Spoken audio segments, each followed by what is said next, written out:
Assalamualaikum warahmatullahi wabarakatuh. Dulu ketika sahabat punya imam yang lama sekali kalau sholat, sehingga si sahabat yang satu yang petani ini mufarokoh itu memisahkan diri, kemudian imamnya diselip. Itu boleh memang dalam fikih. Kamu niat mufarokoh dulu. Mufarokoh itu niat bahwa kamu memutus hubungan dengan imam, kemudian meneruskan sholat sendiri.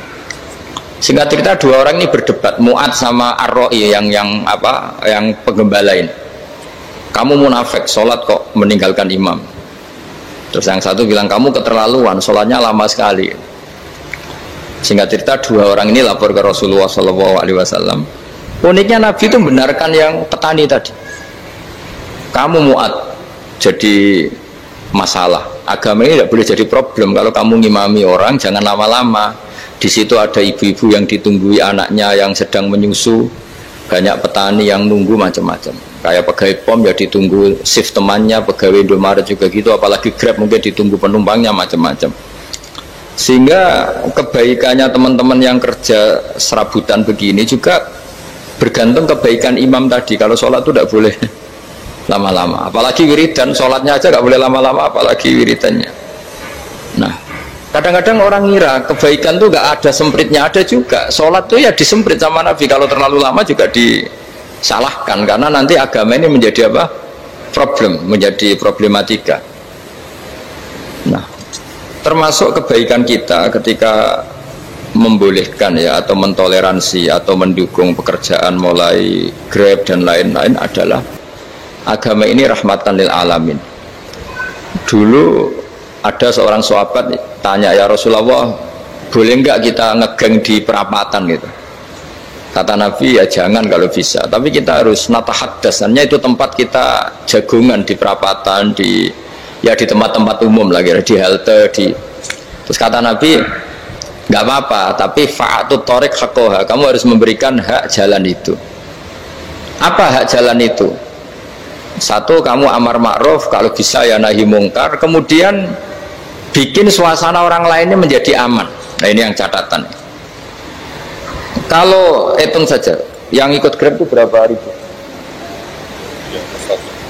Nah, ini tuh energi besar kalau di atas 100 ribu. Hitung ya teman-teman di Grab, 100 ribu. 100 ribu ini kalau soleh semua, atau setengah soleh lah, kalau soleh banget keberatan dia soleh, setengah soleh. Itu tuh ada, ini sudah saya pikir, ada kebaikan yang menyebar di seluruh Nusantara yang berjumlah 100 ribu. Ini luar biasa. Ada kecelakaan, dia menolong pertama, ada pemerkosaan, menolong pertama, mungkin ada pencurian, ada apa. Maka kata Nabi, kamu kalau harus di jalan itu kamu berkontribusi amar ma'ruf nahi mungkar.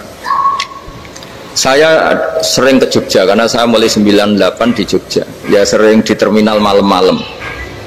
Saya ketika kecil itu sering diceritain, orang nggak berani ke terminal ini banyak preman, nggak boleh ke terminal ini karena banyak preman. Ya mulai dari Sumatera, Jawa, hampir seluruh Indonesia.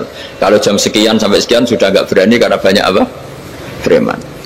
Itu uniknya, preman-preman itu selain dulu ditangani tentara dan polisi, itu urusan negara ya kali itu, dan kita ngapresiasi. Itu hilangnya yang permanen itu bukan saja ditangani ABRI dan polisi, TNI dan polisi, tapi ditangani kultur. Banyak mulai orang soleh, santri dagangan di situ, ada ojek mangkal di situ, supir taksi mangkal di situ. Terus di sini orang-orang soleh yang menghalau ketika ada perempuan digoda atau perempuan dicopet atau apa. Terus lama-lama jadi kultur bahwa kebaikan ini dominan. Setelah kebaikan dominan ini otomatis menyingkir sedikit demi sedikit. Jadi selain negara ini harus melakukan sesuatu yang seharusnya, yaitu menjaga masyarakat dari kriminalitas, sebetulnya yang paling awet dan paling mudah dilakukan itu tadi, kebaikan harus menjadi kultur bersama.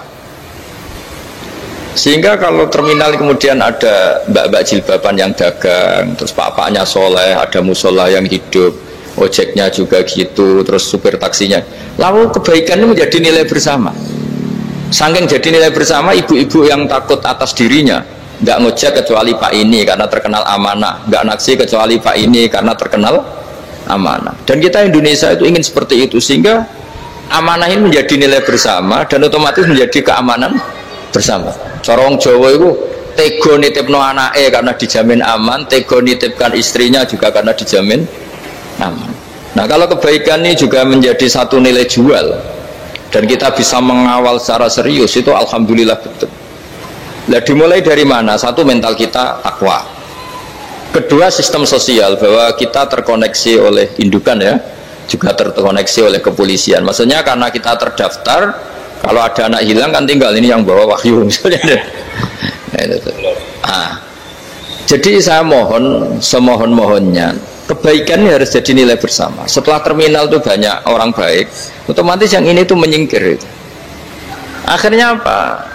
Nanti yang bos-bosnya toko itu ya hanya nitipkan sama orang soleh. Yang mau nge-grab juga hanya titip sama yang soleh. Begitu seterusnya. Sehingga jadi siklus kebaikan yang bersama. Nah, ini yang dimaksud Quran, wa tamiru bainakum bima'ruf. Iktimar itu namanya urusan bersama. Ya, saya ulang lagi ya. Jadi orang Arab kalau bilang iktimar itu urusan bersama. Sehingga bahasa Arabnya konferensi besar itu kalau di NU disebut apa?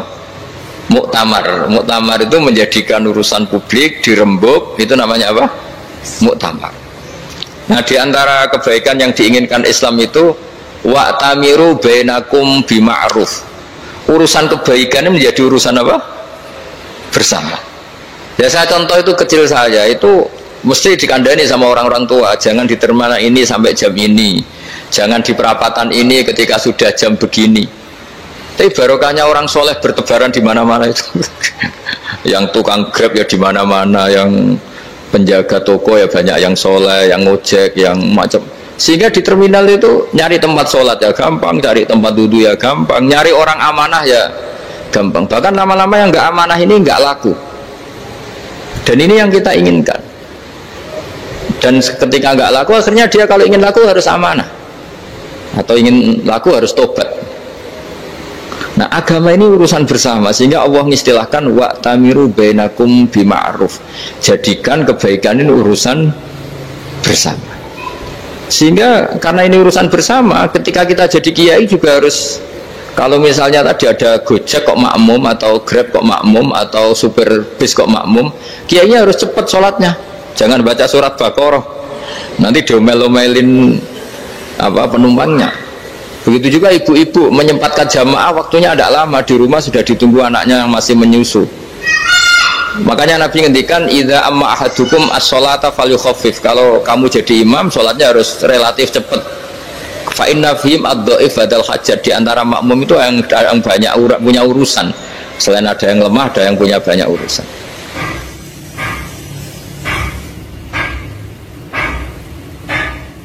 Nah, terus ketiga, masalah kekayaan hati. Kekayaan hati ini penting sekali karena rata-rata teman di Grab itu kan miskin lah. Tapi jangan miskin sampai miskin hati itu. Bahwa kamu nyari nafkah itu sudah ibadah, berkelana di dunia Allah juga ibadah, menyaksikan macam-macamnya orang itu juga ibadah. Bahkan menambah khazanah ilmu. Di antara warisan ilmu yang kita dapatkan dari Rasulullah SAW, misalnya kamu jalan-jalan, punya kaki dua, punya tangan dua. Gara-gara jalan-jalan sering ngerti orang yang buntung. Alhamdulillah meskipun saya hanya Grab masih punya kaki utuh. Terus ketemu orang buta ya gitu. Alhamdulillah ladzi afani mimma btalaka bih.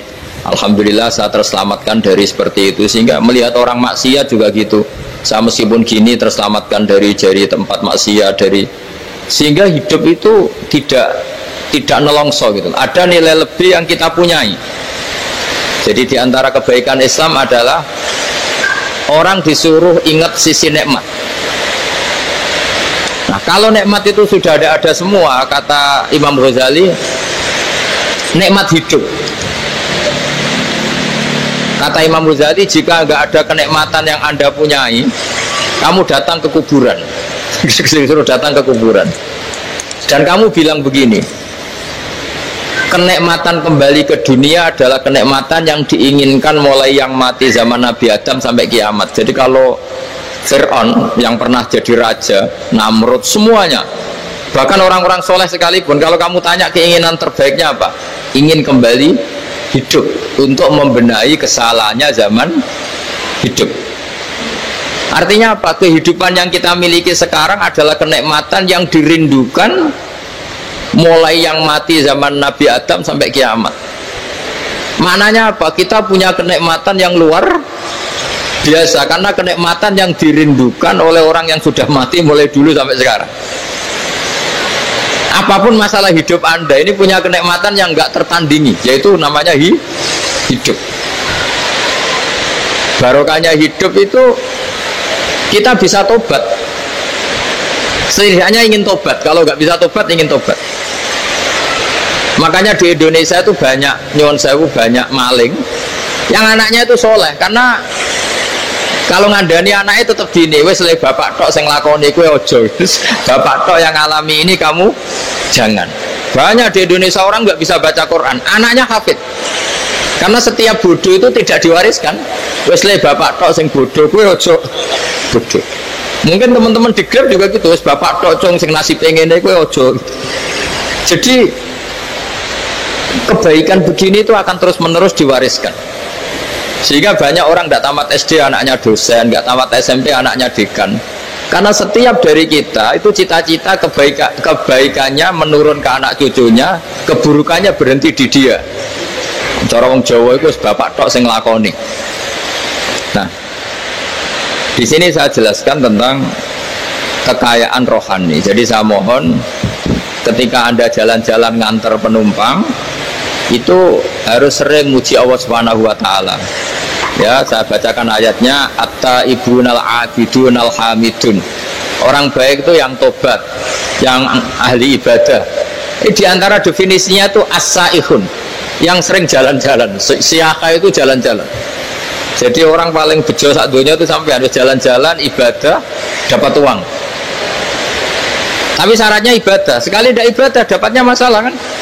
Sering gonjekkan orang cantik terus ingat istrinya tidak cantik. Sering gonjekkan orang yang sopan, yang santun terus ingat andekan ini istri saya di rumah rewel kan. Jadi kalau kamu tidak taat itu adanya penyesalan. Di lampu merah ada orang naik Ferrari, naik Alphard, sementara kamu di rumah hanya mobil butut, kadang malah tidak punya mobil. Jadi kekayaan rohani itu dimulai dari mana? Dimulai dari taat. Cara berpikir itu taat, bukan maksiat. Sekali Anda cara berpikir maksiat, maka adanya hanya penyesalan. Semakin pengalaman di luar, semakin penyesalan. Karena di luar sana banyak orang yang dapat nikmat yang lebih dari Anda. Tapi sekali Anda taat, kamu akan mensyukuri apa yang Anda miliki dan tidak pernah ingin sama yang dimiliki orang lain. Sehingga orang-orang yang sering pergi itu sama Allah dipuji.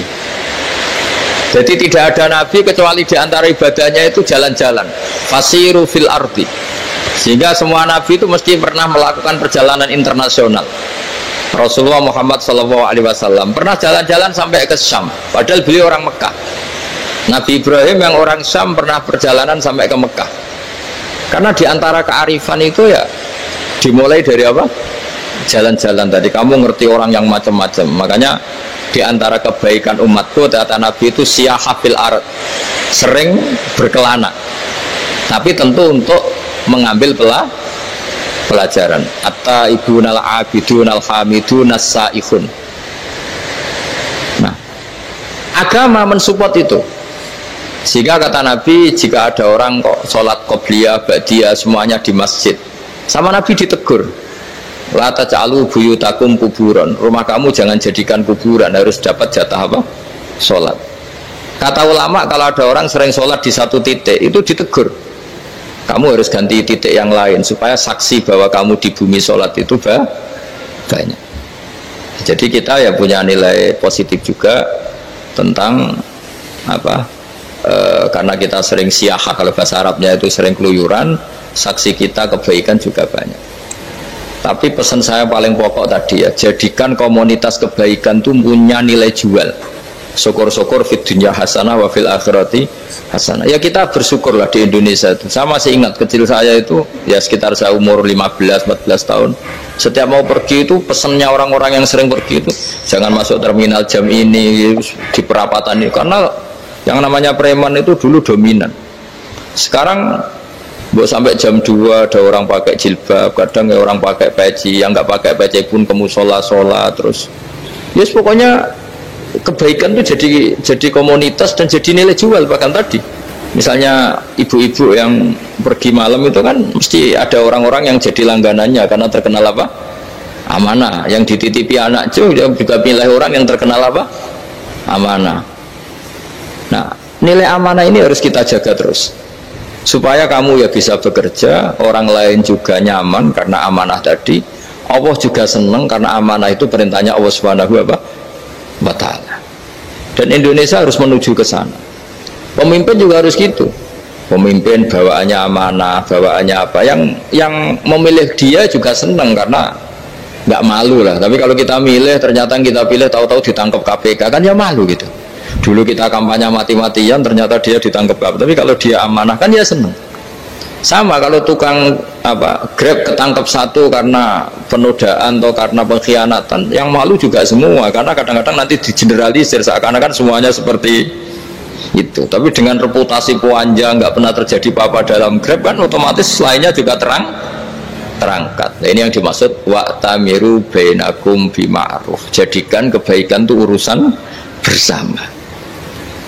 Makanya andaikan negara itu sudah mengoptimalkan polisi, TNI untuk meringkus preman, oke itu baik. Tapi ya lebih awet lagi kalau itu ditopang masyarakat. Karena yang nggak amanah terkucilkan, terus akhirnya Grabnya nggak laku, akhirnya dia dipecat, akhirnya kan yang maksiat hilang, yang kriminal hilang, yang ada hanya Grab-Grab yang baik. Begitu juga di dunia apapun. Itu yang dimaksud wa'tamiru bainakum bima'ruf. Jadikan kebaikan ini urusan bersama. Nah karena kita baik, otomatis jadi teladan yang baik bagi anak kita, istri kita, tetangga kita. Dan karena kita baik maka terhormat, sehingga orang melihat Grab itu simpatik, respect karena reputasinya baik. Nah karena orang respect tidak dicibir, barokahnya tidak dicibir, tidak mangkel. Barokahnya tidak mangkel, tidak saling ejek, bahkan tidak saling bunuh. Coba kalau kita jelek, dicibir orang, kita dalam keadaan mabuk, tidak terkontrol, bunuh. Jadi efek dari maksiat itu begitu buruknya, sehingga penelitian itu mengatakan kebanyakan kecelakaan ya pemicu utamanya rata-rata ya nyupir dalam keadaan mabuk. Beberapa nyuwun sewu kasus-kasus kriminal rata-rata ya dipicu oleh hal-hal seperti itu. Makanya meskipun di luar saya tolong hindari narkoba, hindari hal-hal yang maksiat supaya pekerjaan Anda ini barokah.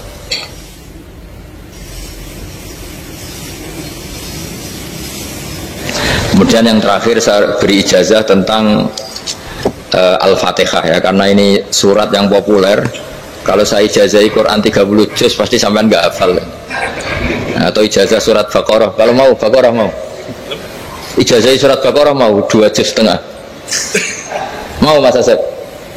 Ya Fatihah aja yang gampang ya. Nah, ya kulhu Fatihah ini paket ringan ini. Tapi pahalanya apa? Besar. Ini beda ya, artinya selama ini mungkin Anda baca tapi monoton ya. Tapi ini saya bacakan teks aslinya tentang istilahnya itu mazaya itu kelebihannya Fatihah. Saya baca Arabnya dulu, nanti ini terakhir ya, ijazah tadi kan saran-saran umum tentang sosial ya, pokoknya jadikan kebaikan itu punya nilai sosial yang baik lah. Jadi nanti orang yang nggak amanah nggak laku ya, calon bupati, gubernur, presiden yang nggak amanah juga nggak laku. Begitu juga kiai yang tidak amanah juga nggak laku, suami yang nggak amanah juga nggak laku, istri yang nggak amanah juga. Sehingga kebaikan itu jadi nilai sosial yang dalam tanda kutip sudah keniscayaan. Yang diinginkan Allah itu seperti itu, bukan kebaikan yang dipaksakan karena kekuatan negara. Maksudnya kalau bisa kebaikan itu tidak usah dipaksakan. Memang sudah satu kebutuhan. Tak cerita-cerita di negara maju itu, bahkan apapun jatuh itu nggak ada yang ngambil apa itu. Makanya gambarannya Mekah Medina kan gitu kan, barang jatuh nggak ada yang berani ngambil itu, saking sudah jadi sistem. Sehingga banyak negara di Eropa itu yang sampai nggak punya tentara, nggak punya polisi karena kebaikan sudah.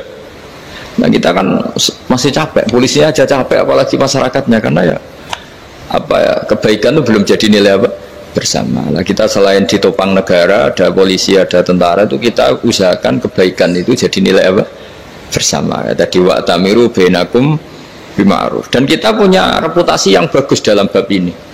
Saya masih ingat kecil saya itu yang jilbaban hanya keluarga kiai. Sekarang rata-rata masyarakat itu jilbaban. Dulu yang sekolah SMP, SMA itu jilbaban kadang dulu malah dilarang ya, harus sama seperti itu seragamnya. Sekarang sudah boleh.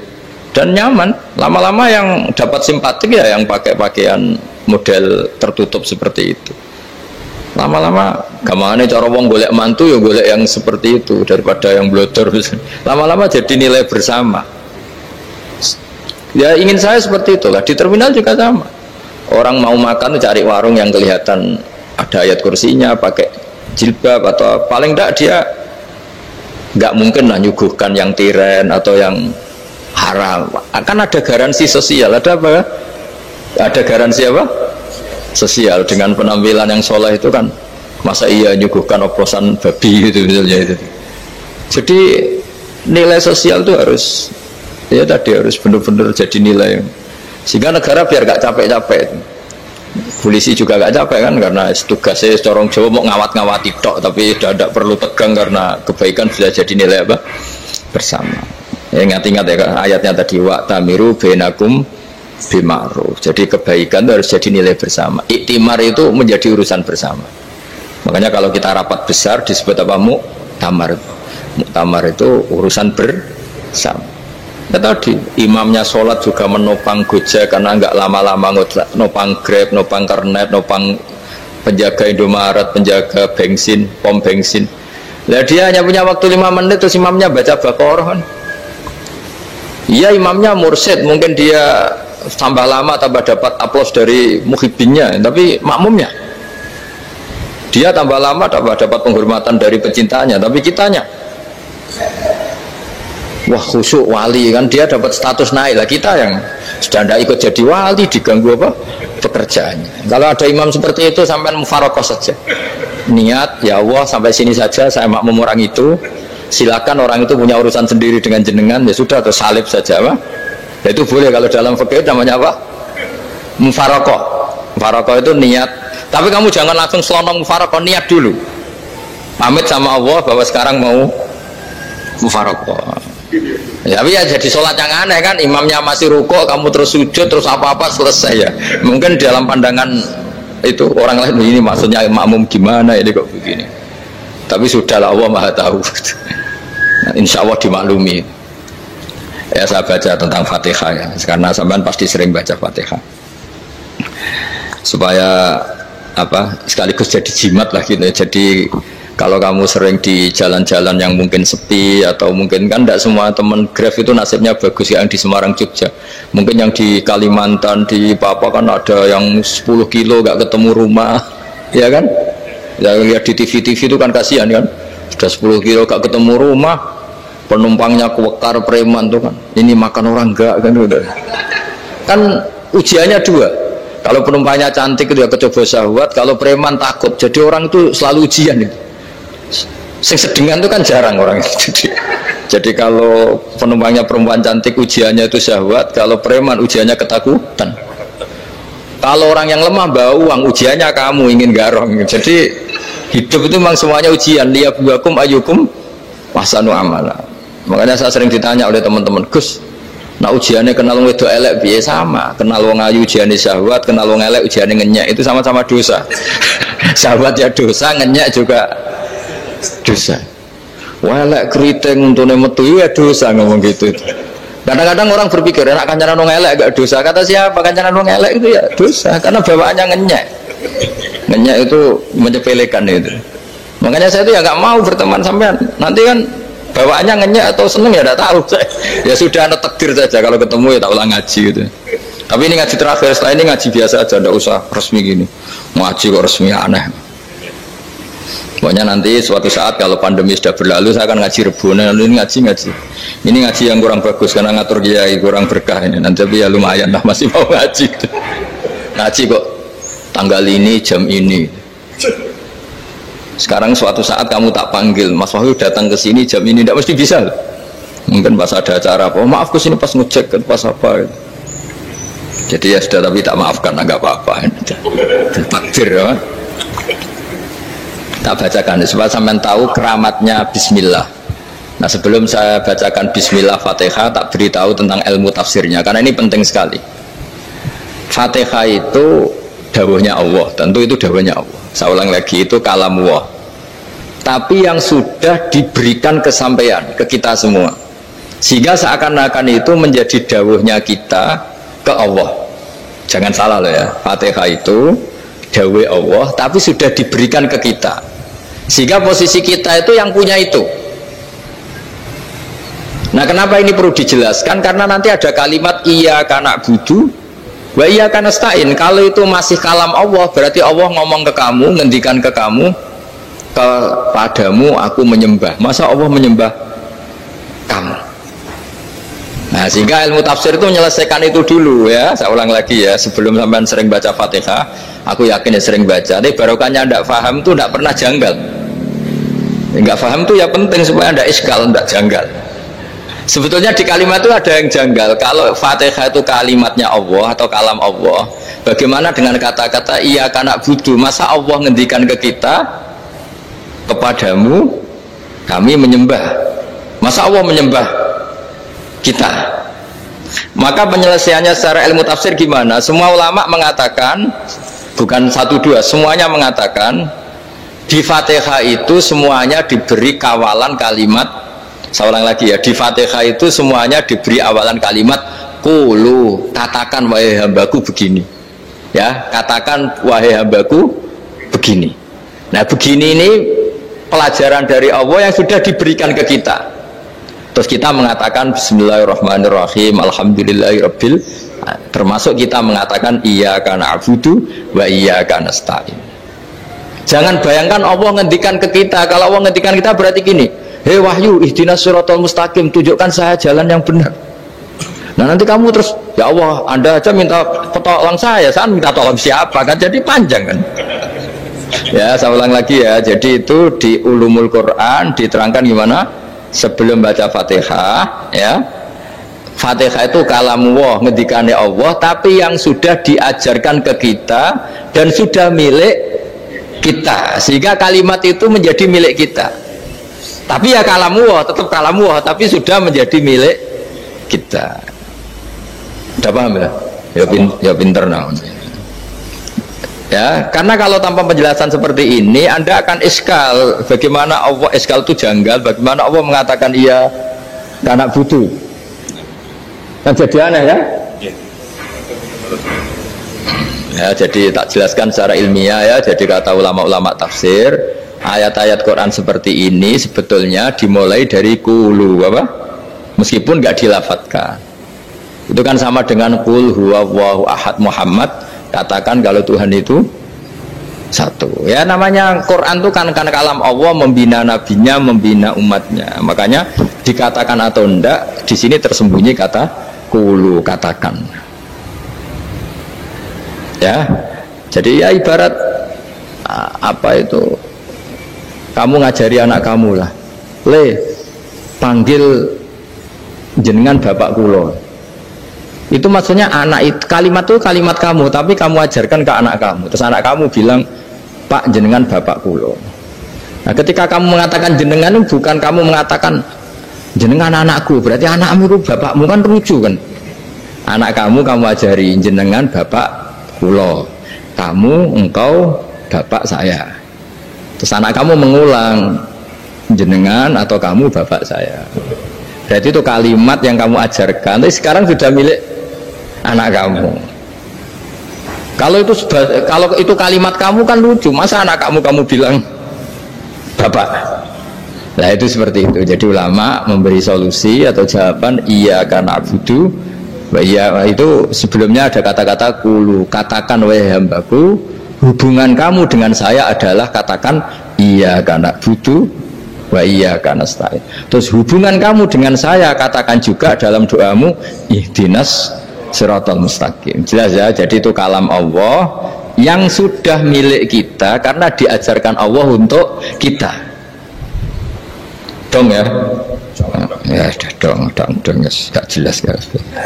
Tapi bagus, gak jelas itu bagus. Kalau kamu jelas gak jadi digrab, jadi gubernur. Min azimi fadliha kasratu asma'iha wa fadail ukhra. Ini cerita dramatisnya surat Al-Fatihah. Qala Abu Hurairah radhiyallahu anhu inna iblisa ranna khina unsilat Al-Fatihah. Jadi iblis itu begitu kesakitan. Ini kitab Abwaabul Farad karangannya Syekh Muhammad Alawi, juga kutipan dari beberapa kitab. Yang jelas beliau sendiri juga ngutip dari beberapa riwayat di beberapa hadis. Halaman 123. Ketika Fatihah turun itu iblis kesakitan.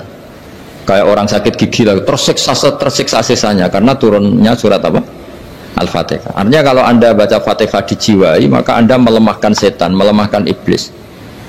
Wa qala Mujahid, khina unzilat Fatihatul kitab ronna fastama indahu asyayatin. Jadi ketika Fatihah itu turun, iblis itu terkapar lah kira-kira. Sampai dijenguk banyak setan. Jadi kamarnya di ICU lah kira-kira gitu kalau sekarang itu. Entah Covid entah enggak tahu, pokoknya di ICU sampai dijenguk banyak setan. Enggak tahu bawa apa enggak tahu, pokoknya dijenguk banyak setan. Ono yang nyangoni karena ini apa? Ketuanya apa? Pingsan, sakit. Jadi iblis itu sakit sampai dijenguk anak buahnya setan-setan. Ya, semoga kalian semua tidak kenal setan. Kalau kenal berarti teman, apa? Wa qalu misla dzalik wa qala lahum laisa mimma taquluna syai'un walakin unzilat suratun laisa ajruqa ilya illa an harramallahu alaihi nar jahannam. Saya ini bukan sakit fisik, kata iblis. Kamu tidak usah jenguk saya, datangkan dokter terbaik, tidak usah. Saya ini tidak sakit fisik.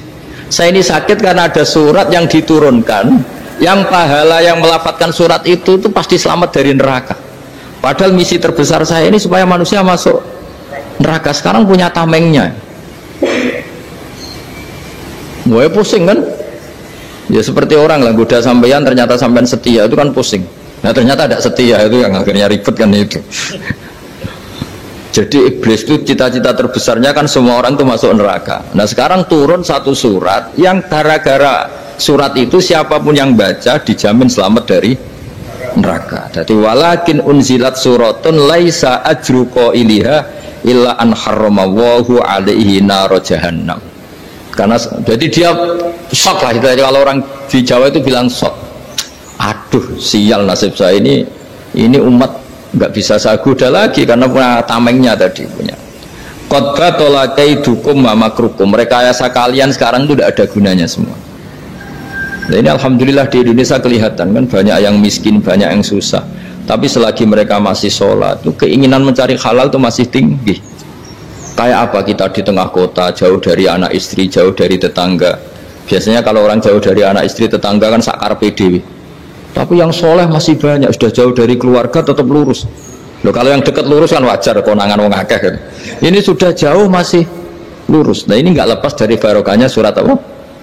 Surat Fatihah tadi. Jadi karena ada surat yang menjamin pelafalnya atau qailiha terbebas dari api neraka. Wa qalat as-sayatinu lahu is ayyusai'in ta'muruna ya maulana. Faqala lahum idhabu wajtahidu hatta tukhfilu qulubahum hatta la yaqulu hadhihi surah. Lalu kita gimana, jari para setan begitu. Lalu kita gimana?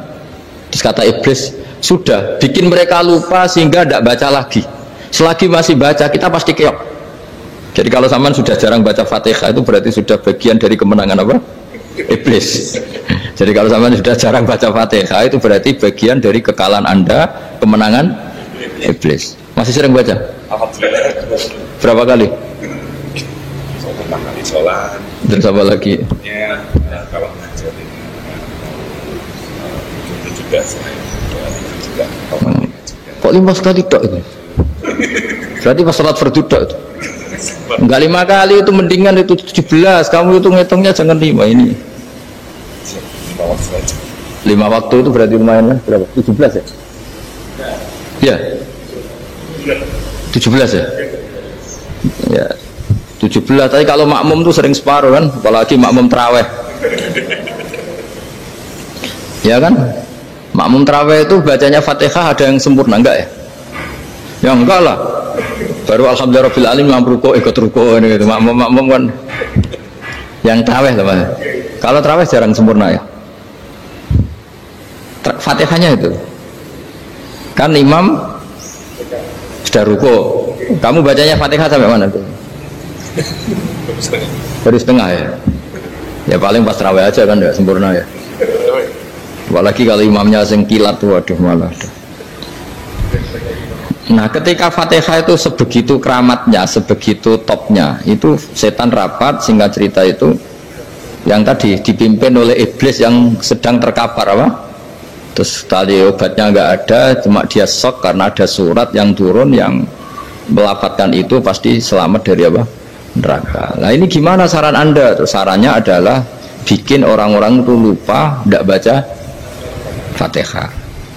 Nah ini rapatnya iblis. Idhabu wajtahidu hatta tufilu qulubahum hatta la yaqulu hadhihi surah kala yuksiru qira'ataha wa la yakunu lahum ajrun wa thawabun bal yakunu lahum adzabun wa iqabun.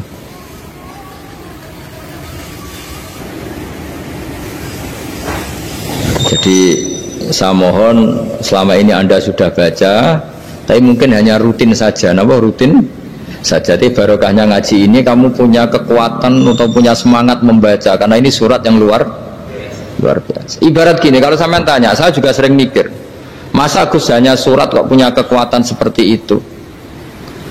Di dunia ini kata Allah, mulai Nabi Adam sampai kiamat, nggak ada yang bisa menandingi kekuatan kalimah. Kalimah itu kata-kata, nggak ada yang bisa menandingi kata-kata.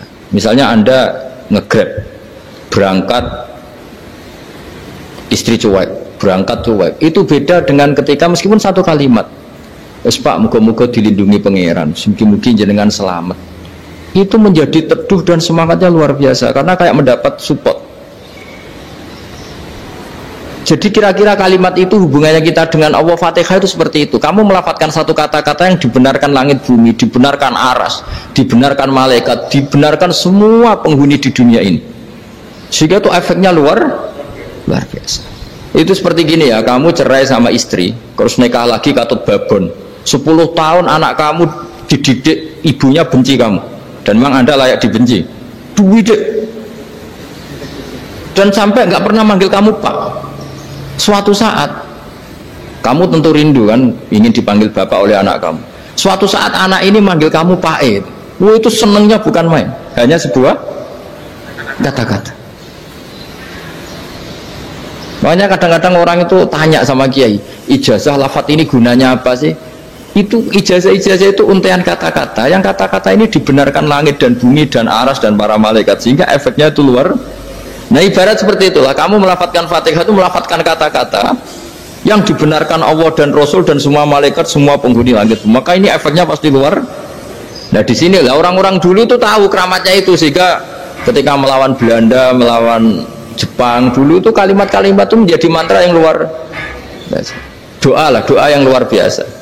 Tapi di era modern karena orang sudah tidak ngerti itu, dianggap itu mantra, jimat, khurafat, bid'ah, waduh ribet meneh malah. Sebetulnya tidak seperti itu. Memang kata-kata ini kekuatannya luar biasa. Sama kesakitan hati kamu juga karena itu. Wis ngojek wangilan. Lha Pak di bojo kok kowe gagah tok kere. Wah, iku seling terus mesti. Padahal kalimat itu kan tidak melukai secara fisik, tapi apa kerjanya sesuk sarasa-rasa. Karena terus dengan pengadilan seperti itu kan, ngapain kerja demi perempuan yang seperti ini? Lagi-lagi kata-kata ini luar. Nah bayangkan kalau kata-kata itu adalah kalimat yang diajarkan Allah lewat Rasulnya, lewat malaikat Jibril. Kayak apa kekuatannya itu? Nah kira-kira Fatihah itu gitu. Kalimat yang baik, kalimatan thayyibah diajarkan oleh Allah dan Rasul. Kayak apa kira-kira kekuatannya? Pasti luar biasa. Wong support yang dikatakan istri kita, anak kita aja luar biasa, apalagi ini support yang diajarkan Allah dan Rasul. Ya makanya saya mohon kalau baca Fatihah, baca kalimat-kalimat thayyibah ketika sholat itu dijiwai. Ya misalnya Rabbana lakal hamdu mil'us samawati wa mil'ul ardi wa mil'u ma syi'ta min syai'im. Engkau zat yang layak dipuji, dan pujian ini memenuhi langit dan bumi. Karena kita tahu nggak ada sejengkal di alam raya ini kecuali di situ ada rahmat Allah. Misalnya kamu bisa lewat sampai rumah saya, kamu mungkin anggap biasa saja. Coba kalau ngalami likuifaksi, tahu-tahu bumi ini ambles, bisa ngelewati yang likuifaksi itu luar. Tanyakan orang pernah ngalami likuifaksi di Sulawesi, itu melihat bumi bisa diinjak gak ambles itu, wah luar Sampean nggak ngalami itu sehingga lewat bumi ya biasa aja. Coba kalau ngalami seperti tidur, ya biasa aja. Coba kalau ada gempa, bahwa bumi tenang ini sudah nikmat yang luar biasa. Masa kamu ngakui nikmat nunggu digituin? Ya kan? Nah, makanya baca Fatihah dijiwai lah bahwa ini kalimat yang luar biasa. Nah, saya teruskan ya. Warwa Muslimun fi sahihihi an Ibnu Abbas radhiyallahu anhuma annahu qala bainama Jibril alaihi salam qaidun dan Nabi itsami anaqidan min fawqih farafa'a ra'sahu faqala hadza babun minas sama futihal yawma lam yuftaqadu ilal yaum fanazala minhu malakun faqala hadza malakun nazala ilal ardi walam yanzil qattu illal yauma fasallim waqal absyir binuraini qad uti tahuma lam yu'tahuma nabiyyun qablak fatihatul kitab wa khawatimu suratil baqarah. Jadi suatu saat Jibril ini jagongan kira-kira gitu sama Rasulullah, tahu-tahu langit tuh gemuruh. Langit gemuruh kata Jibril, terus semuanya ngangkat kepala ke langit. Ini pintu langit baru ini dibuka, yang sebelumnya tidak pernah dibuka seperti ini. Turunlah malaikat, yang malaikat ini pun malaikat spesial, yang nggak malaikat murahan lah kira-kira gitu, yang nggak pernah turun ke bumi kecuali juga saat itu, dengan penyambutan yang luar biasa, dengan semuanya tidak pernah terjadi, hanya karena bahas surat Fatihah. Jadi ini surat yang luar biasa, pengawalannya lewat malaikat yang spesial, nggak pernah turun di bumi kecuali saat itu. Penyambutannya juga nggak pernah seperti itu, baru seperti itu. Jadi semuanya itu spesial. Nah, kenapa ini spesial? Karena di situ ada isi puja-puji kepada Allah Subhanahu wa Ta'ala. Ada ikrar kita, alhamdulillah rabbil alamin, ar-rahmanir rahim. Ikrar ini penting. Kalau contoh paling gampang gitulah. Kamu punya istri selama ini cerewet terus, suatu saat ngomong, Pak, tak angen-angen rawono wong lanang koyo sampeyan. Wah, itu langsung tidak ada lelaki sebaik engkau. Itu sama senengnya, masya Allah, karena ada ikrar dari seorang istri ke kamu. Nah, bayangkan kalau ikrar kita sebagai hamba diakui oleh Allah Subhanahu, maka ikrar ini akan dicatat sebagai kebaikan kita yang kita panen nanti di akhirat. Karena ada ikrar, kita ikrar bahwa alhamdulillah rabbil alamin, kita ikrar ar-rahmanir rahim, kita ikrar maliki yaumiddin, kita ikrar iyyaka na'budu wa iyyaka nasta'in. Sampean misalnya jadi orang Indonesia, ketemu orang Indonesia yang makmur di Jerman, terus lupa Indonesia.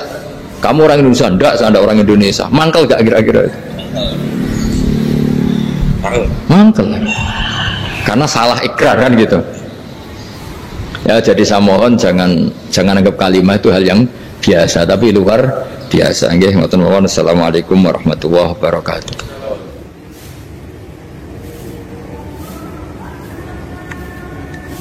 Saya berkali-kali kampanye di mana-mana lah, kampanye dan menganjurkan. Di antara catatan dalam Suhufi Ibrahim wa Musa kan ada kan di Quran itu yang dinamakan lampiran-lampiran wasiatnya Nabi Ibrahim dan Nabi Musa. Itu di antara catatannya begini. Orang yang punya akal itu adalah orang yang bisa menikmati sesuatu yang baik. Misalnya gini, contoh gampang gini. Kamu punya anak pertama atau punya anak yang masih kecil, itu gendong tuh senengnya bukan main, melihat anak sehat tuh senengnya bukan main. Mungkin saat itu banyak orang yang sedang maksiat dengan perempuan nakal atau dengan teman-teman nakalnya, yang nganggap seperti itu tidak nikmat. Tapi andaikan ini ditimbang ya ditimbang. Yang maksiat tulan misalnya, paling ukuran bahagianya itu 70%. Tapi yang ini, yang nimang anak baru lahir atau masih kecil, corong Jawa ngeloni anak, bisa saja bahagianya itu sampai 100%. Artinya selama ini kesalahan kita adalah nganggap maksiat itu pasti menyenangkan dan taat itu tidak menyenangkan. Makanya saya berkali-kali fatwa, untuk melawan kenikmatan maksiat, orang harus terbiasa menikmati taat, menikmati kebaikan. Jangan kira kita nimang istri nikmat, nimang anak nikmat, ketemu teman yang lama tidak ketemu juga nikmat. Artinya kita akan melewati berjam-jam untuk jagungan sama teman, sama anak, sama istri. Dan itu harus kamu nikmati supaya mengganti tidak berkebutuhan nikmat yang lewat jalur maksiat. Jadi saya mohon sarana-sarana yang menyenangkan itu, yang taat itu kita maksimalkan. Makanya bapak saya tuh sering pesen, kowe nak ngaji sing guyon, sing seneng. Nanti wong maksiat tuh karena cari kesenangan. Coba kalau kesenangan itu sudah didapatkan saat taat, maka tidak butuh lagi kesenangan yang berbentuk maksiat. Makanya orang-orang wali dulu kalau sudah sholat itu gak bisa berhenti karena merasa nikmat. Makanya Nabi pernah ngendikan wa qurratu aini fi sholat, nyaman saya itu kalau sedang sholat. Itu tadi. Bayangkan kalau besok itu pasti mati. Makanya latihannya harus gitu. Bayangkan besok itu pasti mati. Berarti itu hari terakhir kamu. Ya, hari dengan merasa hari terakhir itu kalau kamu maksiat kan malu. Waduh, mati pas. Makanya sholli sholata muwaddiin. Kamu sholat seakan-akan itu sholat terakhir.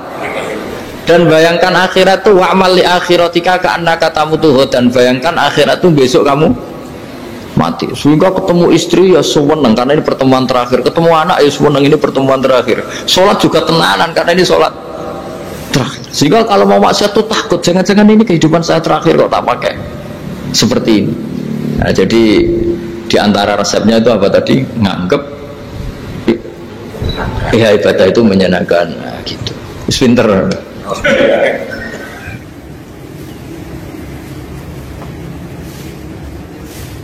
Oke, satu pertanyaan lagi, Gus. Ini ada pertanyaan dari teman-teman mitra driver Grab. Saat mengantarkan barang, tiba-tiba azan waktu sholat, ya, Gus. Lalu kita sebagai driver harus sholat dulu atau menyelesaikan orderan dulu, karena itu juga amanah kan orderannya itu. Mungkin nganter barang atau mungkin nganterin penumpang. Mengingat barang tersebut sudah ditunggu pemiliknya dan penumpang tersebut juga sudah ada janji yang lain, pokoknya gitu.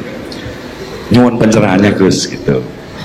Begini ya, ini kan fikih sosial ya. Saya jawab, ini memang harus pakai fikih, nggak pakai rasa. Saya ulang lagi, pakai fikih, nggak pakai rasa. Waktu sholat itu kan banyak ya, diantaranya maghrib dan isya, duhur dan asar, terus subuh sendiri. Ya, ben sampean belajar fikih, orang belajar tasawuf ya. Nah, kalau subuh itu tidak ada toleransinya kalau waktunya sudah tinggal 10 menit karena tidak ada jamak. Ya, tidak ada apa? Jamak. Sehingga misalnya kalau kamu ngojek waktu tinggal 10 menit ya harus sholat. Tapi kalau sekedar dengar azan ya, ini penanyanya kayaknya itu teman kamu, jadi fikihnya kayak kamu, nggak jelas. Azan itu kan bukan akhir waktu sholat. Azan itu bukan akhir waktu sholat, tapi awal sholat. Itu tidak harus supir Grab, tidak harus supir Gojek. Meskipun kamu makan ada azan ya teruskan saja, kan tidak akhir waktu sholat. Anda menerima tamu, gendong anak, atau sedang nyupir, atau sedang bercengkrama sama teman. Kalau ada azan ya nggak apa-apa, misalnya diteruskan. Kan bukan akhir waktu sholat. Yang benar-benar harus ditinggalkan itu kalau waktu sholat misalnya tinggal 7 menit. Atau tinggal 8 menit. Waktu yang mau tidak mau kamu harus tasarrufkan, kamu peruntukkan injury time ya, nah, injury time ya, gitu aja kok gak tahu ya. Nah, lalu misalnya kalau pertanyaan tadi mestinya kelasnya itu kelas afdoliyah, utamanya gimana? Kalau wajibnya belum ada karena kan waktunya masih panjang. Jadi pertanyaannya bukan wajibnya tapi sebaiknya, karena ini semuanya belum mendesak kan. Andai kan kamu teruskan nganter barang kan tidak ada jaminan waktunya habis. Padahal kalau kamu memaksa sholat, mungkin citra kamu sebagai supir Grab tidak baik karena dianggap mengabaikan konsumen. Nah, terus kedua menyangkut jarak. Oke, seperti itu. Nah, sekarang kalau pertanyaannya dibalik, makanya yang dibalik ini agak ribet. Waktu sholat tinggal 8 menit. Ada konsumen yang minta diantarkan saat itu dan acaranya ke mall happy-happy, maka fatwa kita sebagai ahli fikih ya tantang saja, saya mau sholat dulu, kalau nggak sabar ya silakan cari yang lain kalau acaranya ke mall. Tapi kalau acaranya kelahiran atau transfusi darah atau mau nganterin darah ke pasien yang sudah koma, maka kita langsung, karena ibadah sosial itu didahulukan mengalahkan ibadah yang haknya Allah, karena Allah itu zat yang tidak butuh ibadah kalian. Tapi kalau pasien ini kalau nggak nang kesampaian darahnya mati misalnya, jadi kamarnya Allah lebih apian lah gitu. Makanya masyhur kalau dalam fikih hak Allah sama hak Adam ini dimenangkan hak adami, tapi bukan karena Allah kita kalahkan. Allah tidak butuh itu semua. Jadi dikalahkan tapi bukan karena kalah, justru karena tidak butuh. Ya ibarat gini lah, Allah itu saking baiknya. Baiknya Allah kan pasti di atas orang tua kita. Itu pasti, saya ulang lagi, baiknya Allah pasti di atas orang tua kita. Orang tua kita saja baik, apalagi Allah. Misalnya orang tua kamu butuh uang 5.000, adik kamu butuh uang 5.000, adik kamu yang kecil atau ya, kira-kira orang tua kamu tuh nyuruh dikasihkan beliau ke adik kamu, kira-kira saja ke adik kamu. Nah Allah itu saking baiknya, hal yang terkait Allah, misalnya tadi sholat tepat waktu sama ibadah sosial, itu disuruh ibadah sosial. Karena ini kalau nggak kesampaian transfusi darahnya atau apalah, atau kamu dokter yang harus mengurus operasi, waktunya tinggal 5 menit, kamu harus ngoperasi pasien dulu, karena Allah bisa menerima sholat kamu. Nah tak terangkan lagi, ini fikih terus. Lalu sholat yang apa? Kalau sholat itu antara maghrib dan isya, dan nanti yang terlambat itu maghrib, kita ngikuti ulama yang mengatakan jika ada darurat, maka maghrib dan isya boleh dijamak meskipun tidak atas nama pergi. Kan jarak kamu kan tidak jarak masafatu qasrin. Artinya apa? Misalnya saya dokter, harus operasi, waktu saya tinggal 8 menit mau maghrib, ternyata harus ada operasi. Kalau saya nggak nangani, mati. Saya harus operasi, dan nanti waktu saya maghrib habis itu tidak harus dikatakan qadha atau yang mengeluarkan maghrib dari waktunya. Bisa saja menurut ulama dianggap boleh dijamak takhir dengan isya, karena kondisinya masih waktu jam'in. Begitu juga zuhur dengan asar. Tapi kalau waktunya itu asar, tinggal 8 menit, kemudian harus ada operasi, ya kita operasi. Waktu asar kita mundur sampai maghrib, namanya qadha yang dimaafkan Allah. Ya namanya tetap qadha karena asar nggak bisa dijamak dengan maghrib. Jadi ini fikih ya. Jadi jawabnya harus jelimet. Jadi saya ulang lagi ya. Tadi kan pertanyaannya dengar adzan. Kalau adzan kan waktunya masih panjang. Apalagi misalnya maghrib kan waktunya kan taruh saja ada waktu seperempat jam. Ternyata andekan kamu antar hanya butuh waktu 7 menit, kan nggak ngefek sama sama saya nyanda. Nah, nyanda.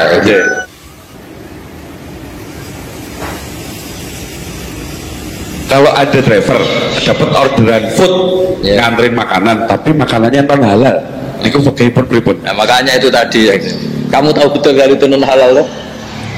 Kalau itu sudah tahu pasti non halal. Nah, ya, daging Tyrannosaurus, nonton mungkin. Makanya tadi itu memang PR kita di semua profesi. Saya ulang lagi, itu PR kita di semua profesi. Jadi ya itu makanya pentingnya istighfar tuh di situ tuh sudah kita sebagai ulama menghalalkan tidak mungkin, mengharamkan kamu juga demo. Ini pekerjaan bus gitu. Tapi yang jelas itu tidak bisa dihindari. Ya sama lah seperti orang di bis itu. Kadang-kadang kan didoain, semoga semua penumpang hasil ke tempat masing-masing, dan kalau ada cobat berarti kan doain cobat juga hasil tujuannya. Jadi di semua profesi itu resikonya. Makanya tadi saya bicara tentang fikih. Kaidah umumnya menolong maksiat itu bagian dari maksiat, menolong taat itu bagian dari taat. Mau tidak mau harus ada hukumnya. Setidaknya barokahnya tahu hukum. Kalau kita salah belum istighfar gitu. Sudah salah nggak merasa salah gitu. Jadi barokahnya tahu hukum itu paling enggak kan kita ya istighfar lah. Kan ya tadi seperti paket misalnya, kan ada saja orang paket yang jelas-jelas barangnya itu haram, tapi atas nama profesionalitas kan mungkin tetap dikirimkan, tapi barokahnya ngerti hukum dia istighfar. Nah tapi karena kalau kita menyarankan sudah ada usah pekerjaan yang lain banyak nanti kan rai-rai potongan tawakal dikandani ngono kan ya repot deh. Nah kalau kita kiai guys, gak apa-apa, terus pangeran suge. Menurut sampean saya ternuntut, Gus saya karena fatwa jenengan saya sekarang miskin, ini gimana pertanggung jawabannya? Ya ribet kan. Tapi saya ulang lagi, itu seninya ngelola kehidupan semuanya seperti itu. Jadi makanya kita nggak pernah berhenti berdoa, Robbana dzolamna anfusana, karena dalam sisi semua hidup kita pasti ada unsur nggak benernya gitu. Ya saya ulang lagi, pokoknya kaidah umumnya itu menolong taat itu ya ikut bagian dari taat, menolong maksiat ya bagian dari maksiat. Tapi ya tadi ya kita harus istighfar kan. Cuma tadi yang jelas-jelas maksiat dan kita tidak tajassus. Saya ulang lagi, tidak tajassus itu neliti wong nanti jelimet. Jadi misalnya ada perempuan mau ngojek ke sini ya dan terus aja jangan tanya detail. Itu apanya Mbak? Hubungannya dengan kamu apanya? Wah yo ribet kalau jadi kepo. Bismillahirrahmanirrahim. Rafiqah. Oh. Wal maqalatu rabi'atu te maqalah sing kaping 4. Ute maqalah kang kaping 4 iku an Utsman saing Sidina Utsman radhiyallahu anhu. Rupane ana dawuh. Man taraka dunya ahabbahu wa man taraka dzunuba ahabbahul malaika wa man hasamat tama'anil muslimin ahabbahul muslimin. Man te sapane wong taraka iku ninggal sapa man ad-dunya ing donya. Wong sing gelem ninggal donya bi an aqalla gambare arep yanto yen nyithikno sapa wong. Nyithikno asyab'a ana sing maca asyabua ing war. Wal aqlalan nyithikno mangan. Termasuk ciri utama gedeng donya atau ninggal donya. Cirine iku wa abghadha lan ora seneng sapa wong. Wa abghadha lan ora seneng sapa wong to benci sapa wong asana ing dipuji minan nasi sing manusa. Wong sing ninggal donya iku nak mangan akeh-akeh terus ora seneng dipuja-puji ahabbahu wa. Mongko mesti seneng ku ing man sapa Allah taala sapa Allah taala. Mergo li anahu krana sak temene man iku taroka berarti ninggal sapa man. Ninggal arya ing riya wa tafakhuran agul-agulan atau sombong-sombongan. Tafakhur iku api-apian. Li anahu krana sak temene man utawa kau ninggal sapa man arya ing riya. Wa tafakhura lan kumaluhur utawa gagah-gagahan. Wong ninggal donya iku mesti disenengi Allah. Mergo dekne berarti wis ninggal riya lan ninggal tafakhur. Wa man tesapane wong utara kan ninggal sapa man adzunuba ing dosa. Wong sing gelem ninggal pira-pira dosa. Ahabba mengko seneng ku iman sapa al malaikatu malaikat. Wong sing ninggal dosa iku yo ngenakno malaikat. Li ana wis ana sak meneman iku layut ibu iku ora beratno sapa man al katabata ing malaikat tukang nyatet. Malaikat nyatet duwe amtok wis kesel. Jadi wong kok ninggal dosa iku malaikat seneng mergo ora keselen apa? Nyatet. Geneman ngono iki Nawawi ora Sidina Utsman. Ketara nang wong Jawa. Nah Sidina Utsman mengendikan wong ninggal dosa senenge malaikat. Jari Imam Nawawi mergo gak ngel-ngelo malaikat to. Nyatet. Ketara nang Jawa. Dadi ngaten tak terangno kaya kula nate maca teng hadis niku malaikat iku ya payah tenan. Ya keselen jare sapa malaikat boten napa. Kula nu gadah wiridan sering tak waca tapi arang-arang. Kok nak tak waca terus malaikat sambat ning pangeran jare ra kelar nyatet. Terus ana wiridan sing abal malaika. Iku termasuk wiridan sing sering kula waca niku alhamdulillah minal mizan muntalil mablagh itu malaikat do matur ya Allah mbok ya orang itu bacanya kadang-kadang kenapa ya malaikat karena saya harus mencatat sak kebaki langit sampai napa bumi mbok ya sering-sering mulane tak waca sak wulan pisan niku toleransi kula mbek napa malaikat jadi kula niku empati jadi malaikat itu ya kesel kan asal liyane pangeran itu ya kesel. Cuma kesel malaikat itu ya ora kaya kesel kowe, tapi ya kesel. Lan jare Nawawi nek ana wong kamen dosa terus malaikat ya kesel mergo nyatet.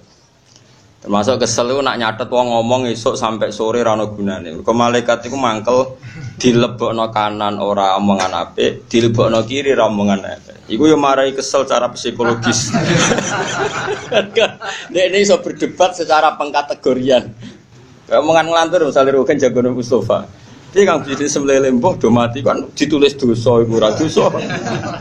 Ditulis ape wong kiai kok amen mikir dhuwit kan. Paham? Akhirnya sambat urip wis takdir kamu Mustafa. Yo takdir. Terus bariku bakas bisnis sopone kan yo ngel-ngel malaikat.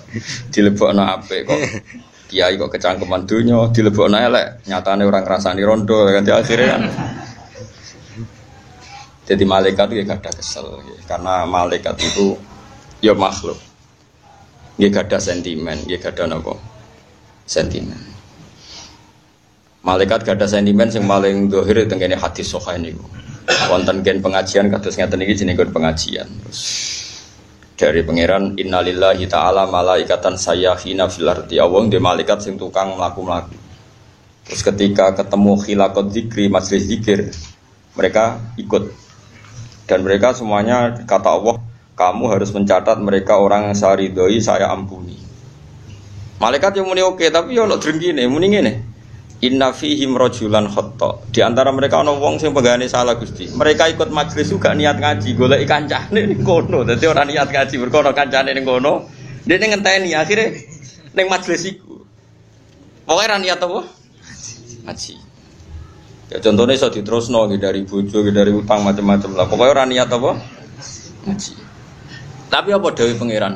Ora jare pangeran, hum al qaumu la yasqabihim jalisuhum. Ora malaikat, masa sing rono ora niat ngaji lah. Aku wis sumpah ngger wong bergabung wong iku ora bakal celaka. Wis kudu mbok tulis apik. Ya akhirnya muni oke, tapi protes e. Dari sama malaikat gak duwe apa? Protes itu gue.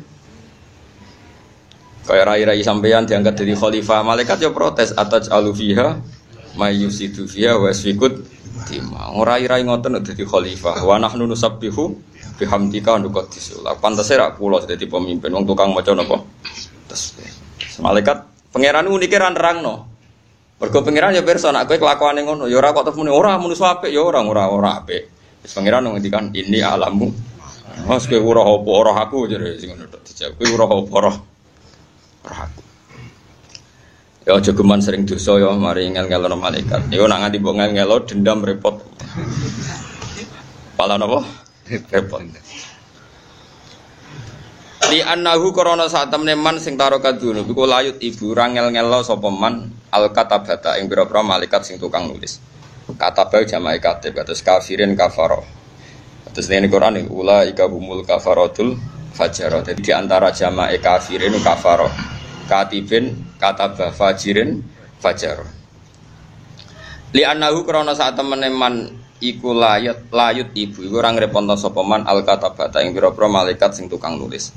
Alladzina rupane katabah yaktubuna kang padha nulis sapa ladina sayyi'ati ing pira-pira ngamal elek. Ora ngel-ngelo malaikat sing tukang nulis ngamal elek. Jadi mulane hati-hati ke hubungan dengan malaikat. Mulane Fatihah iki malaikat karubiyin, ruhaniyin, dhewe sering di Fatihah kiai-kiai iku ben rapati sentimen, paham ge ben rapati napa? Contoh sing paling masyhur nggih Jibril. Fir'aun niku bareng ape tenggelam, iku ya iman. Fir'aun niku bareng ape tenggelam nggih iman, iku masyhur binasil Quran. Amantu annahu la ilaha illalladzi amanas bihi Banu Israil. Aku iku iman nak pangeran yo pangerane Bani Israil. Gampangane muni la ilaha il. Iku Jibril mangkel. Kok penak ning donya ngaku pangeran bediga sanape mati husnul. Iku langsung diseseli napa? Lemah. Fa akhadha Jibril qabdatan min turabin wa tasahu fi Fir'aun. Pengen lemah diseseli cangkeme kok penak ke husnul khotimah. Cita-citaku nyiksa kowe kok ke husnul khotimah. Dadi wah ya malaikat itu sentimene masyaallah tenan. Lah tapi zaman kita ngaji cilik jare malaikat ra di sentimen. Iku ya ilmu zaman cilik, gede ya rubah. Aku yo ngandel ke cilik dikandani jare malaikat ora duwe nafsu, ora duwe mikir yo ngandel. Tua-tua yo ora pati ngandel. Tapi yo kowe nek mulang cilik yo ngambil ilmu cilik. Yo pelem nabi enom yo kecut, tapi tua yo mateng yo ora usah mbok protes. Lan kok tambah suben tua-tua menawa yo tambah mau kumpul kowe yo ora oleh mbok protes. Wae uzlah kok kumpul-kumpul. Saiki ya pantese kumpul. Padha ra jelas tapi sampeyan iso wae ra kumpul. Dadi malaikat ngoten iki gak ada sentimen. Tapi iku mau semuanya terkendali ra kaya kita. Kita itu ra terkendali sekali dia sentimen hasud mbek wong no. Nah, malaikat mboten. Sentimene iku jek fillah walillah mau. Sangking mangkele malaikat teng sinten? Fir'aun. Wong bedigasan sak dunya-dunyane bedigasane kelas tinggi ngaku pangeran. Mau angkel Jibril, wong kok ana wong aku napa? Kok penak pe mati? tobat. Jadi mau la ilaha illallah rong genep diseseli lemah mbek sinten Jibril. Ben ora kasil husnul. Jadi sampean mbah iku debat Jibril mbek Firaun. Karo aku. Nanti debat sebetulnya saya sudah ingin husnul khotimah. Kok debat sekarang ana pengadilan Ahok. Ala garu-garu. Pengadilan di hukum publik itu pengadilan.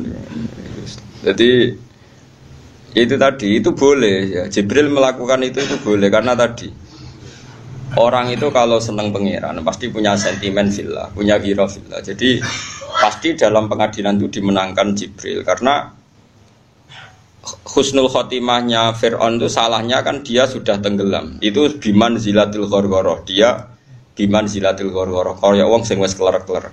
Mestinya tobat yang masih rasional, masih ikhtiaron itu ketika dia mestinya di tepi pantai, itu masih ikhtiaron. Tapi ketika wis tenggelam, tapi masih sadar gitu, tapi sudah halatan ittiroriyatan gitu, kondisi yang sudah semuanya terpaksa, itu sudah tidak diterima tobat.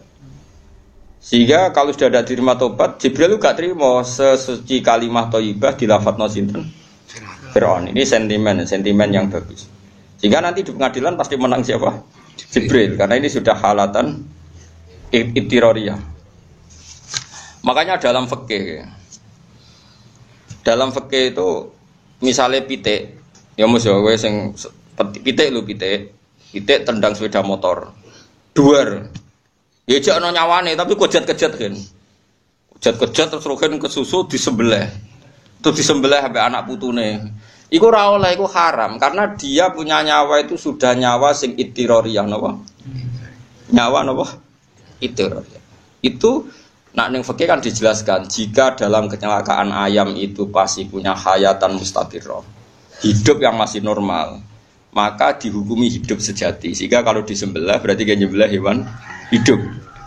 Tapi nek kejat-kejat kan kejat menculot buat cekel ya ora roh terus buat sebelah itu jenenge khayatan ittiroriyah. Itu kalau disebelah berarti kayak nyembelih kewan sing mati. Paham ya? Tapi nak bar kecelakaan kena sikile cek plilak-plilik roh rugen cek roh plilak-plilik terus berharap diobati jebule sebelah. Cek halal iku perkarane cek de halatan apa? Ikhtiyariyah napa? Halatan dia dadi ana aturane iku. Nek ning desa-desa ora asal cek kejet-kejet. Oh, sebelah burung mati ora iso. Iku wono wis mbok barola ya mesti pemene sing kena ndase. Kejet-kejet iku kok prosedur standar. Pancen wong ape mati kudune kejet-kejet. Ora kok perkara cek urip. Paham nggih? Iku tugale kaya ekor cecek apa? Pedhot. Iku standare yen kudu kejet-kejet. Tapi coba ora dicek urip. Wis pancen ngono, aneh-aneh. Masuk kebo bar disembelih kuwi ora langsung mati ya kejet-kejet iku standar iku. Yen prosedur malaikat gawe ngono. Paham ya?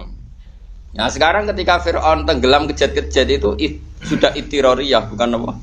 Ikhtiariyah. Satu gerakan yang sudah semuanya itu ittiror. Apa? Ittiroriyah itu sudah di luar apa ikhtiar, di luar karepe Nah, itu tobatnya sudah enggak di Lane kula suwun nggih, kula mun nang ngandel kula, sampean sementara lah paling gak sampai ke alim kaya aku. Kowe nak eling pangeran pas ngopi. Misale kepeksa ke rokok ya pas rokok. Karena itu halatul ikhtiyar, napa halatul pas ngopi seneng pangeran. Kaya apa mletene wong ngopi? Wong ngopi utawa wong ngombe es teh, pas mlete pas sadar eling pangeran. Niku jelas ikhtiyar ya. Pas iku kowe seneng rodo ya iso, seneng maksiat iso wong waras. Jebule seneng. Tenda guys loro rodok stroke, anak mulai nyio-nyio, kanca mulai nyio-nyio, wis ngising ning bantal lah, sabet. Seneng pangeran dari pangeran bangkune wae kene ra seneng aku. Berat iki, napa? Berat. Lan kula nate ngalami kasuf niku, saurip-urip kula nate ngalami kasuf ya pas mangan karena ya itu tadi, meskipun sekian menit, sekian detik kok wong-wong sing para pangeran niku ngukur ukuran parek itu ketika halatan ikhtiyariyah, ketika apa? Halatan ikhtiyariyah, yaitu kita benar-benar normal fit dan waktu yang paling kita senang Misalnya umumnya orang lanang misalnya bar ngopi, waktu paling kita senang itu kita peruntukkan Allah. Kadang-kadang lo bar ngopi ya mikir, Gusti kula mati ora seneng, ora seneng kula sitok terus iso mulang iso berjuang. Mau ning swarga terus ngeloni widadari. Kangge agama jenengan untunge apa? Itu kan hadun nafsi, ini urusan kula. Makanya banyak ulama yang enggak senang mati. Banyak ulama yang enggak senang mati bukan karena enggak ingin surga. Karena kalau saat di dunia Gusti masih bisa sujud sama jenengan, masih bisa mulang berjuang. Lah nak mati ra ngeloni widadari wa hadun nafsi. Pemenang nak mlebu neraka malah parah malah gitu. Itu lebih parah lagi.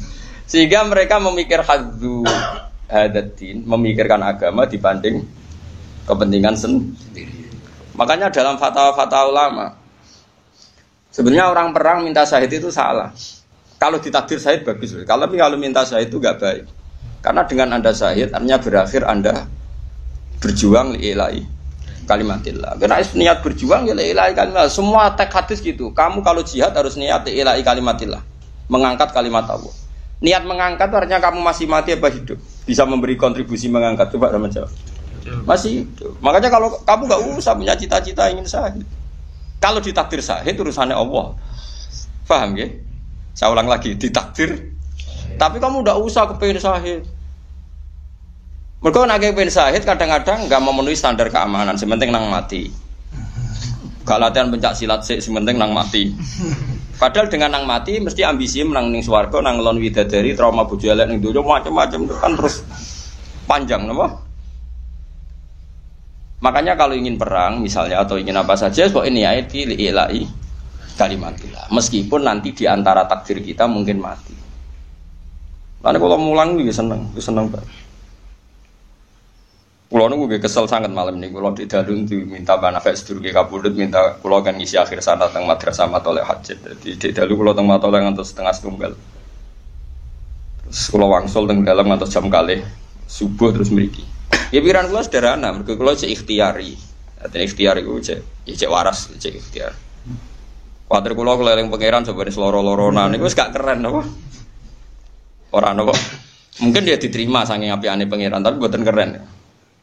Kelasnya rendah sekali. Nah, wanyen waras tenan ya saiki napa? Saiki. Mumpung halatnya masih halatan ikhtiariyah napa halatan ikhtiar. Semuanya masih dalam kendali kita.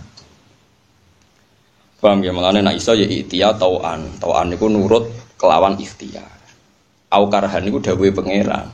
Tapi kan arah nurut jare pangeran dia tak peksa. Wong amen kelayaban ae pas sehat. Pangeran kepinginnya wong lanang ora kelayaban dipeksa disetrukno. Nah iso ya ora kelayaban zaman urung stroke. Paham ya? Lah nek iso Gus, yo ngenteni wae. Tapi aja lah. Sakit do kene kok malah. Ya mos yo ngono. Ada di ora kan. Terus mari. Aku dogaku ya kono Gusti, bocah serapati keluyuran ujian kon. Ya tak warai carane dadi wong sing parek pangeran ya. Dadi hukume pangeran ku sito. Gini ku wong uripku kon ibadah, ya yuhal mudaththir kum fa'andir. Dadi ora usah kepengin kesusu mati. Ora ditukir mati ya mati wae, tapi ora usah kepengin. Piye-piye dengan kita hidup ku nambah-nambahi jumlah wong sing sujud yang pangeran. Biar dengan kita aja urip nambah jumlah wong ngaji kan lumayan nggo rame-rame. Paham ya? Nek ing Jakarta yo nambahi suarane Anis kan yo lumayan aja. Nek mati ora iso nambahi. Yes. Kok nggo rame-rame. Ngene apa? Rame-rame. Jadi kadang-kadang wong ngaji ilmu iku mau berdasar zuhud. Mergo rafadho ilu syuhada, wong sing mati syahid terus dekne kepengen mati.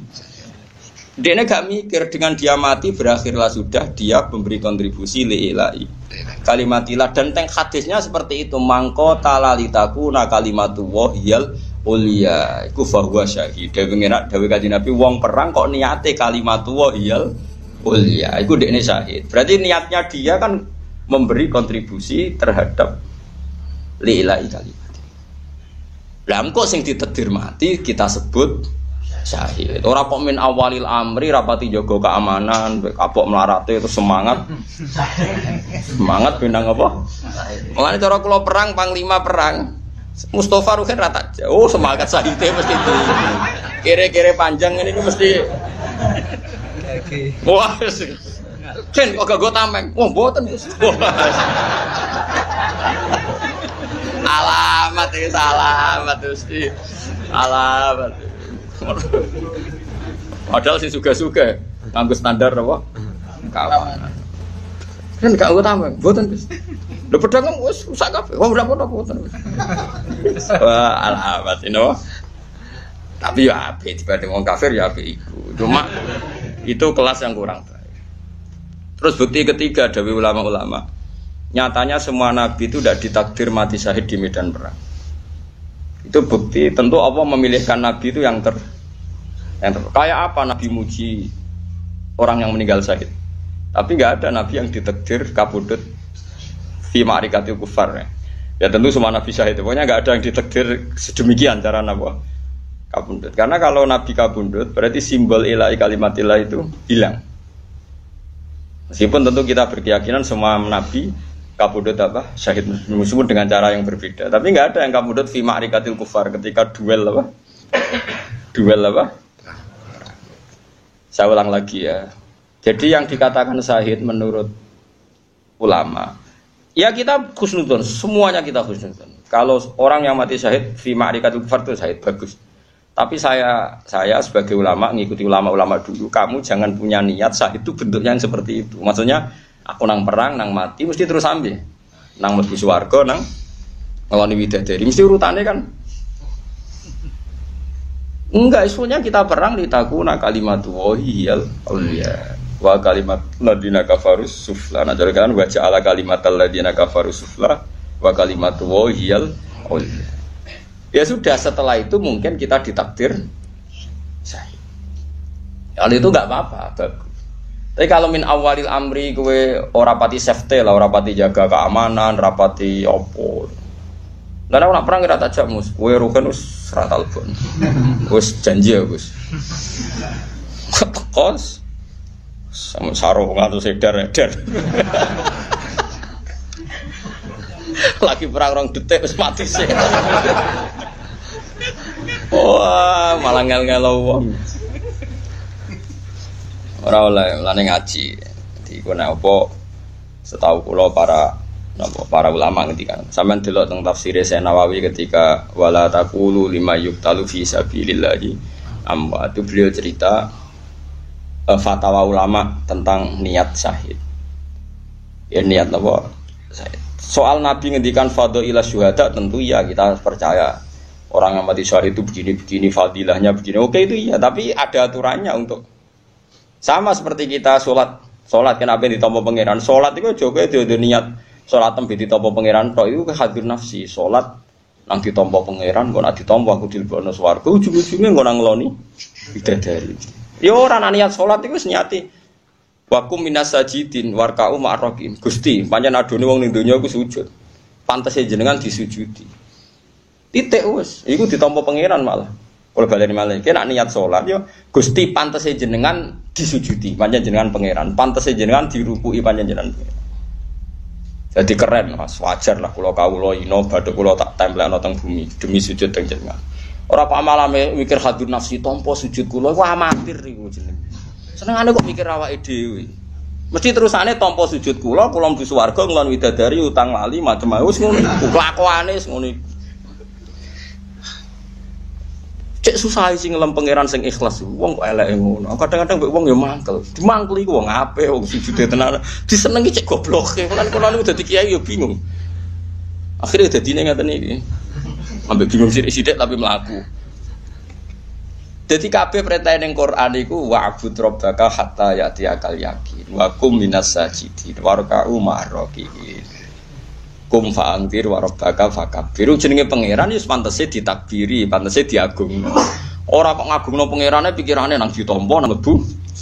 Wis mesti Allahu Akbar jenengan pantese kula takbiri. Kabira walhamdulillahi katsira. Pantese kula dadi manusa nggih inni wajjahtu wajhiya lilladzi fataras samawati wal arda hanifan muslima wa ma ana minal. Pantese kula nggih matur jenengan sing ngatur langit bumi.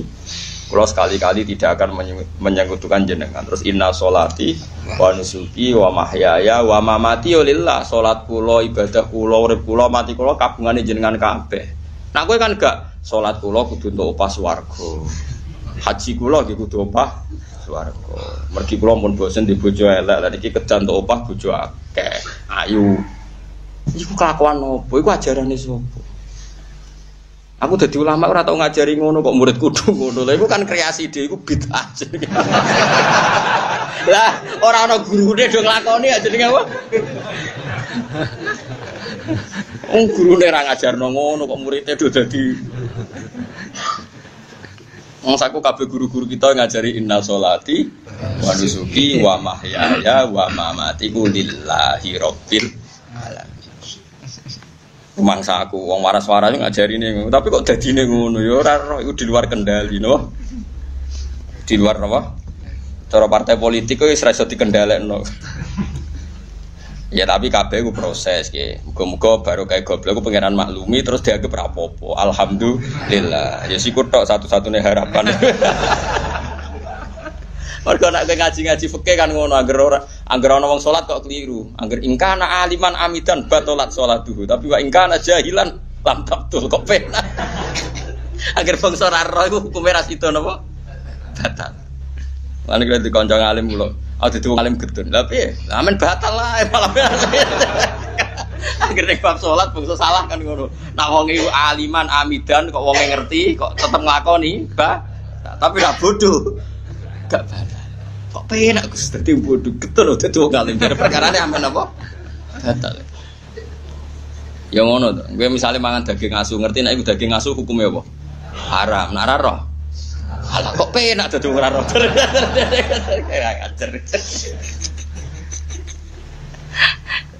Ya tak warai malih nggih dadi kula suwun dilatih ikhlas ku dilatih. Kan aku penek mati ning donya wis pokoke mangan, ngopi, ngombe es teh iku wis nikmat-nikmat diparingno pangeran.